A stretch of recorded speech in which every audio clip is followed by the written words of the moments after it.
जी हाँ दोस्तों, राष्ट्रपति के दौरे के दौरान बड़ा हादसा। राष्ट्रपति के प्रोटोकॉल ने ली दो की जान, सीआरपीएफ ने पैरों से कुचला। राष्ट्रपति की वजह से दो लोगों ने गंवाई अपनी जान, लेकिन गोदी मीडिया ने छुपा दी खबर में आगे बढ़ने से पहले लाइक कीजिए इस वीडियो को और चैनल को सब्सक्राइब करने के बाद घंटी बजाना बिल्कुल ना भूलें। बढ़ते हैं पहली खबर की तरफ। राष्ट्रपति के प्रोटोकॉल ने ली दो की जान, ट्रैफिक में फंसने से बीमार महिला की मौत, पुलिस कमिश्नर ने मांगी माफी। सीआरपीएफ के वाहन से कुचलकर एक बच्चे की भी गई थी जान। दरअसल राष्ट्रपति रामनाथ कोविंद कानपुर दौरे पर हैं। इस दौरान वीवीआईपी मूवमेंट ने एक 50 साल की महिला व्यापारी की जान ले ली। दरअसल शुक्रवार यानी 25 जून की शाम राष्ट्रपति की विशेष ट्रेन के लिए रेलवे क्रॉसिंग पर गोविंद नगर में ट्रैफिक को रोका गया था। इस दौरान प्राइवेट कार से निजी अस्पताल जा रही पोस्ट कोविड महिला मरीज वंदना भी जाम में फंस गई। लगभग 1 घंटे तक रोके गए ट्रैफिक को नॉर्मल होने में आधा घंटा और लग गया। जब तक वंदना अस्पताल पहुंची तब तक बहुत देर हो चुकी थी। निजी अस्पताल में डॉक्टर ने उनको मृत घोषित कर दिया। इसी दिन एक बच्चे की भी सीआरपीएफ की गाड़ी के नीचे आने से जान चली गई थी। वंदना मिश्र के जाम में फंसने से मौत की सूचना पर शनिवार सुबह पुलिस कमिश्नर असीम अरुण और डीसीपी रवीना त्यागी ने दुख जताया। उनके घर पहुंची कमिश्नर ने उनके परिवार से माफी मांगी। कमिश्नर ने पति शरद मिश्र से कहा, ये ट्रैफिक व्यवस्था की खामी है जिसके लिए वे माफी मांगते हैं। जाम में मरीज के फंसने की सूचना समय से मिलती तो उसे पहले ही हॉस्पिटल भेज दिया जाता।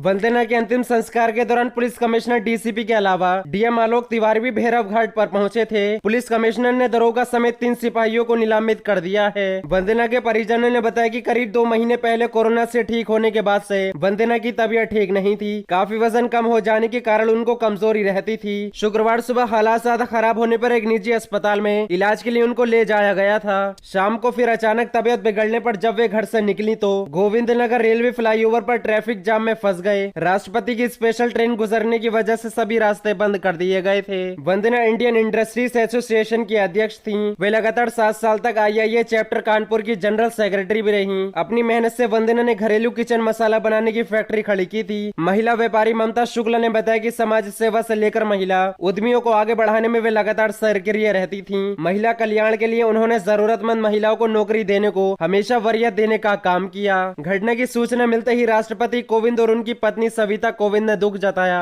राष्ट्रपति की पत्नी ने कमिश्नर को निर्देश दिए हैं कि दोबारा ऐसी स्थिति पैदा न हो, इस पर ध्यान दिया जाए। इससे पहले शुक्रवार सुबह राष्ट्रपति की सुरक्षा व्यवस्था में तैनाती को जा रहे तेज रफ्तार सीआरपीएफ वाहन ने 3 साल की मासूम की जान ले ली। दरअसल वाहन ने बाइक सवार को जोरदार टक्कर मार दी। घटना में बच्ची बाइक से गिरकर वाहनों के पहियों के नीचे आ गई। आनन फानन से उसे अस्पताल ले जाया गया जहां डॉक्टरों ने मृत बताया। बढ़ते हैं अगली खबर की तरफ। किसान आंदोलन को लेकर कांग्रेस का केंद्र पर निशाना, कहा अन्नदाताओं के साथ 7 महीने से अत्याचार और षड्यंत्र कर रही मोदी सरकार। दरअसल कांग्रेस ने केंद्र सरकार के 3 नए कृषि कानूनों के खिलाफ किसान आंदोलन के 7 महीने पूरे होने पर शनिवार को नरेंद्र मोदी सरकार पर जमकर निशाना साधा और आरोप लगाया कि देश के अन्नदाताओं के साथ 7 महीने से अत्याचार किया जा रहा है और षड्यंत्र करके उन्हें बदनाम करने का प्रयास हो रहा है। पार्टी के मुख्य प्रवक्ता रणदीप सुरजेवाला ने कहा कि कांग्रेस आंदोलनकारी किसानों के साथ खड़ी है। सुरजेवाला ने एक बयान में कहा, समूचे विश्व में आज तक किसी निर्दयी और निर्मम सत्ता का ऐसा अत्याचार देखने को नहीं मिला जो मोदी सरकार धरती के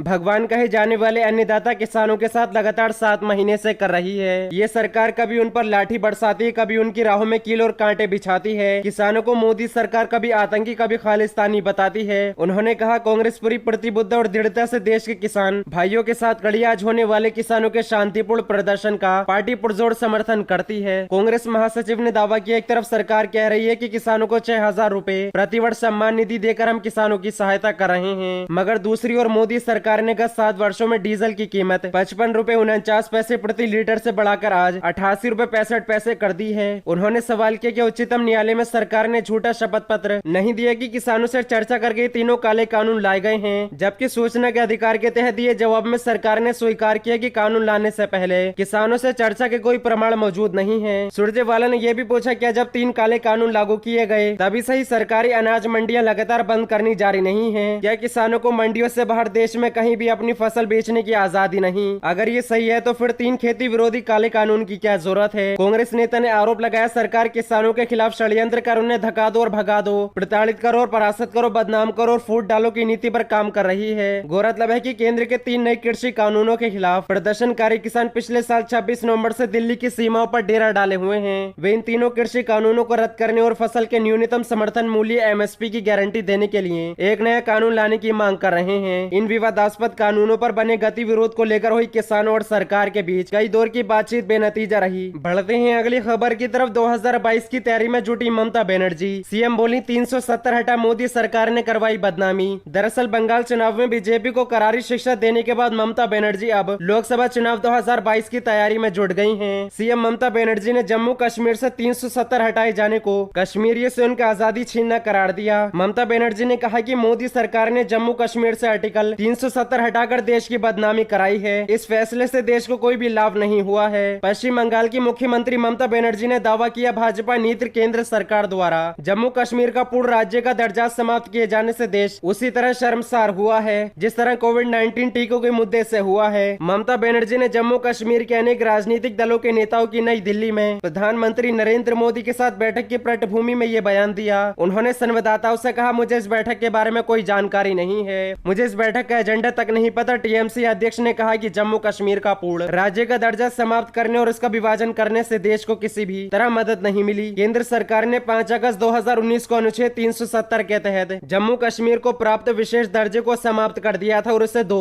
केंद्र शासित प्रदेशों जम्मू कश्मीर और लद्दाख विभाजित कर दिया था। ममता बनर्जी ने कहा, पूर्ण राज्य का दर्जा समाप्त करने की क्या जरूरत थी, इससे देश को बिल्कुल भी मदद नहीं मिली। पिछले 2 साल से पर्यटक कश्मीर नहीं जा सके, ये देश की प्रतिष्ठा का प्रश्न बन गया है।